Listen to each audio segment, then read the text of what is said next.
this permit and they have the permit, correct? Understand. And you're an employee of Mateel. At the moment, yes. Okay. I'd just like to comment, if I may, on the situation. Please state your name for the record. Taunya Mateel, Executive Director of the Mateel. This situation hasn't been an easy one. And definitely the case where we tried, I've been at the Mateel for coming on 2.5 years now. And I was not aware of the situation. I was aware of the situation in that in the same way we operate a hall, there's some people outside the hall, there's some people inside the hall, you know what the maximum numbers are. And as I became aware as Executive Director and filled in the board, we did everything to work to get those levels into the permitting process last year. As far as I'm concerned, when I stood up here, I absolutely told this commission what I believed, that that was going to be the fix. It wasn't until I got into the festival this year that I just went, wow. Now, I can't honestly stand up here and tell you what happened on behalf of the production company that was there. They're going to have to do that, but I can tell you they've never, in my history of 2.5 years, been seriously accountable on many levels. We tried to audit. We thought, okay, if we can get an audit, you know, we can work a better licensing agreement. We can do these things, and we can secure it to a certain degree contractually. That audit was incomplete. We didn't get full cooperation on it. There's a lot of issues behind it, you know, that people bring up. But the fact is, we could not see, we couldn't lift the veil and see inside that what we were being told was accurate and real. And that's why we're before you now, and that's why we're before you now with a new production company. Because contractually, we changed it to a license agreement, and those were some of the significant factors, you know, that came after the termination happened. You know, when we set this deal up, we said, you have to allow us to verify it because it is our permit, and our nonprofit status is on the line, and our permit's on the line. And so that's what we did. That's what we moved to take care of in part, and I feel it's been done. I can stand here this year and tell you, I know that next year I can stand up here and tell you how many people were in that event. They're pretty dang close. The locals, I'm still worried. Okay, we know how to, you know. But I'm working on that part of it. But I can tell you that I understand what you're saying, and I completely respect the job that you have to do. I worked with the board. We did our jobs. We have the agreements. We have a person in place who's willing to uphold. Chairman, just a follow-up question. So that parameter 1 and parameter 2 and the guards on the first parameter and guards on the second parameter won't work for the locals? Because that gentleman just got through telling us that this is a new system and they can control. You can control every entry into this area. You can count them and you can control them. And what you're saying is that you can only control the ones that you've sold them tickets, and you know how many of them are in there. But if 2,000 locals or so-called locals come in, you don't know yet how you're going to control them. You know, this is my expectation, is that it's not going to take one. If it was an easy fix like that, you know, maybe somebody would have done it a long time ago and stood up and did this battle. It's not an easy fix. But what is a fix, you know, is when you add that to the fact of the number of bands, to other facts, like we say, in reducing the different types of music, getting the locals back involved into that event, you know, because that is their community, they want to take care of it, and they want to nurture it. So it's not just a cut and dried solution. You know, it is a matter of a series of things that have to be put in place, including the Mateel management. You know, that is my primary job, is to oversee that relationship. It's going to be my job to make sure that those controls are put in place.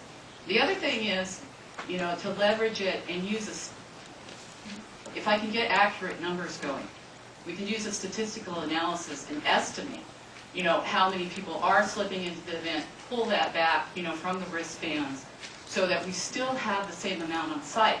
But what it takes is good management controls and accurate, good, reliable reporting.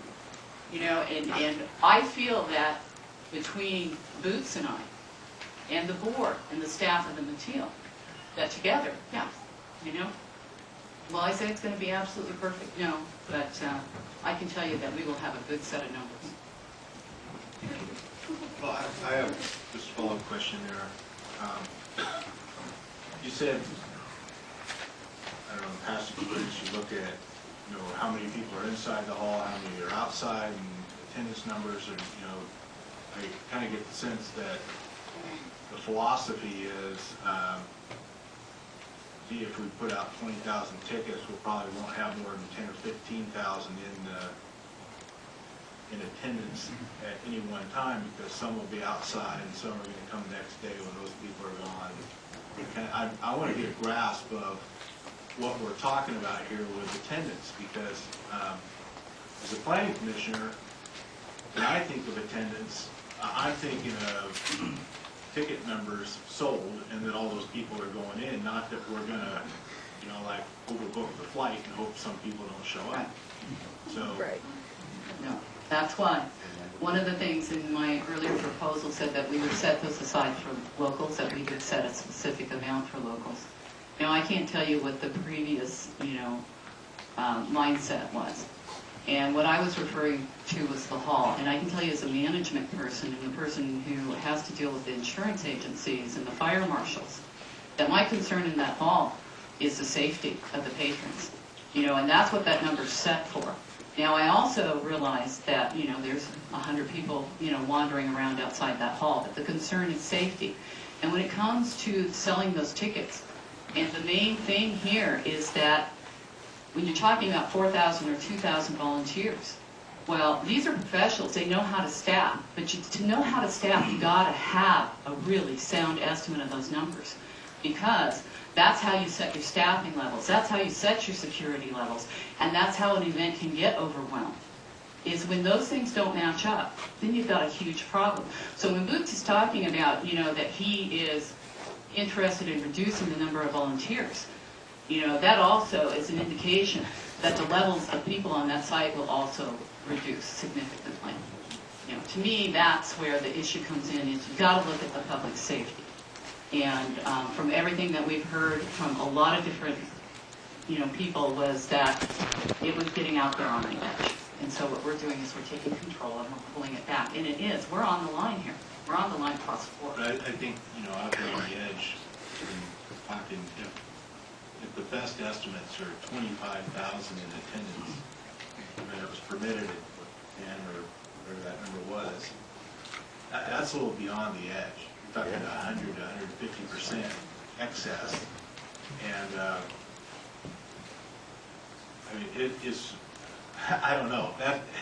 I'm a little speechless here, because the numbers are staggering, and I can understand why Mr. Houston would say, hey, I want to pull it back from 4,000 or 400 volunteers, 4,000 volunteers to 2,000 volunteers, because, it would take a lot of volunteers to manage 25,000, but it wouldn't get 10,000 or 11,000. So I can understand that kind of reduction and have it, still be managed. But I'm thinking that as we move forward here, we need to be drawing.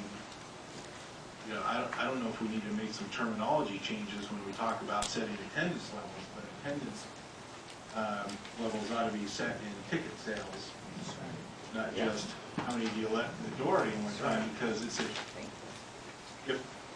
if your expectation is that you're going to sell 20,000 to get 10,000 in there, well, No, that's not the way it This works. is a sold-out event. You don't have to do that. But I understand what you're saying.